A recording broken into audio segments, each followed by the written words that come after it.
Bonjour à tous. Bonjour à tous et un gros merci aux Valousiens et paroissiens pour cette... Pardon. Je peux prendre le micro, oui, et puis je vais prendre le micro, je me sentirai plus à l'aise et je pense que... Merci à tous pour fêter cette fin des travaux de cette église Saint-Étienne. Alors je vais être moins long que Claude Médicis parce qu'il a tout expliqué.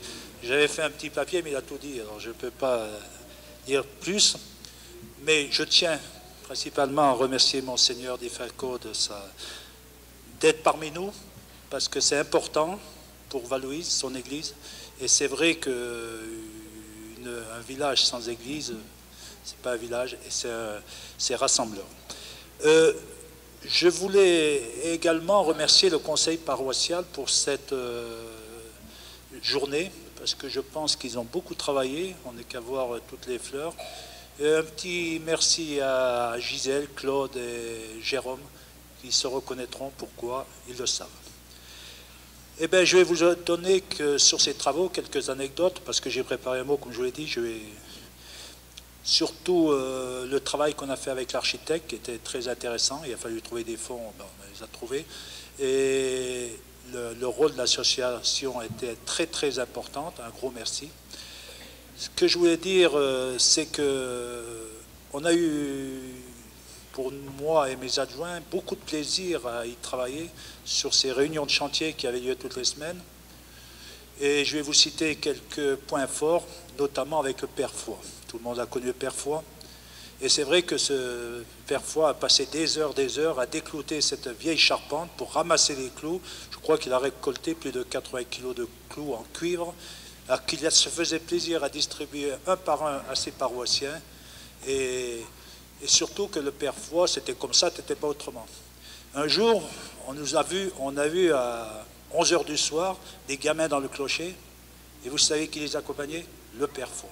Alors il a fallu enlever les échelles et essayer de sécuriser les lieux parce qu'on ne pouvait pas se permettre de laisser monter des enfants jusqu'à la cime du clocher.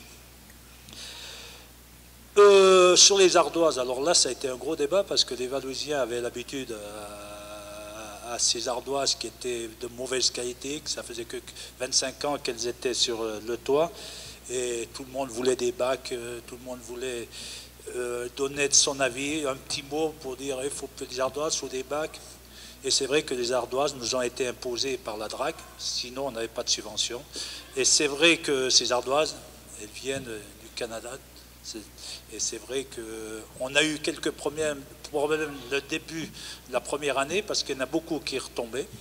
Et c'est vrai que quand on met un toit en ardoise, il paraît que la première année, c'est normal. Il y a certains défauts qui... depuis, on a retraité ces ardoises. Tout ce qu'il y a, c'est que je pense que nous, les réunions de chantier étaient très importantes. Et puis on avait plaisir à y aller parce que monter au toit sur cet échafaudage et voir Valouise en haut, c'était quand même très très beau. Et ça, c'est des souvenirs qui nous resteront. Et je pense que tous mes adjoints et moi n'avons manqué aucune réunion de chantier. Alors, je regarde un peu mon petit mot parce que... Alors, il y a pas mal d'anecdotes. Alors, il y en a une qui était deux qui sont très intéressantes, c'était les chauves-souris. Vous savez que le toit est peuplé d'une colonie de chauves-souris, petites rhinolophes, qui sont très préservées, puisque nous n'avons pas eu le droit de faire des travaux avant septembre. C'est-à-dire que toute la période de printemps et d'été, nous n'avons pas pu déranger ces pauvres chauves-souris. Il faut savoir que ce coût était de 70 000 € pour 15 chauves-souris. Alors, en tant que gestionnaire d'une commune, ça coûte cher la chauve-souris.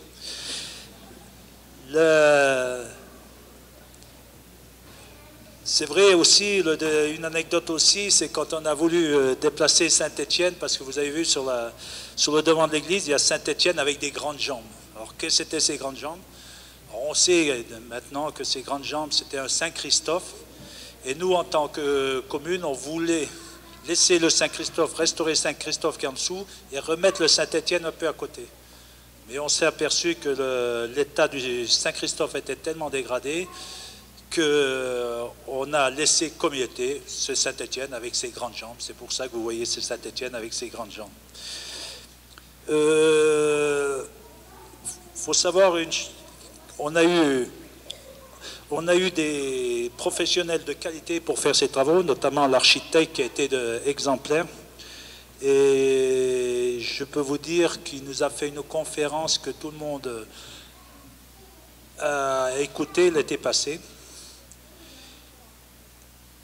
Et c'est vrai que pour faire ces travaux, il a fallu des financements. Je remercie encore l'association et vous-même qui avez été des donateurs.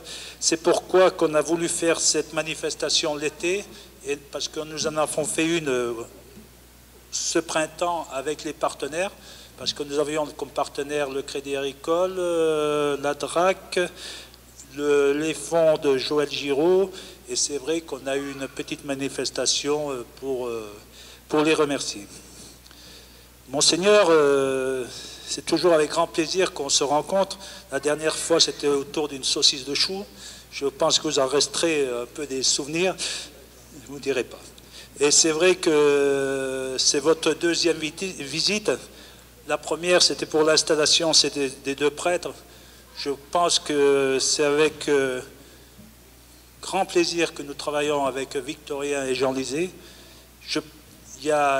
Ça a été long au début parce qu'il fallait se comprendre, mais maintenant je pense qu'il y a une unité et je sais que je peux compter sur certaines personnes, notamment quelques personnes voisines, pour savoir ce qui se passe à l'église.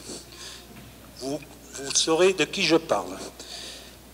Un gros merci, Monseigneur, de votre présence et j'espère que la prochaine fois que vous venez sur Val-Louis, je vous amènerai découvrir l'église Saint-Étienne sur les hauteurs de Val-Louis, notamment Puaillot. Si vous avez la force, on ira jusqu'à la Blanche si vous voulez. Et encore un grand merci aux prêtres qui sont présents et à vous, Monseigneur. Et je tenais beaucoup, en tant que conseiller départemental, vous remercier de tout le fond du cœur de ce que vous faites pour le département. Je veux qu'on applaudisse.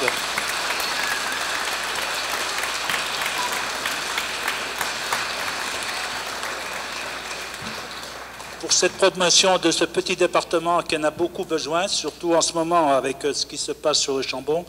Et ce que vous faites pour Notre-Dame-du-Lot, grand merci. La promotion à travers les prêtres, grand merci. Et grand merci qui vient du fond du cœur. Merci, Monseigneur.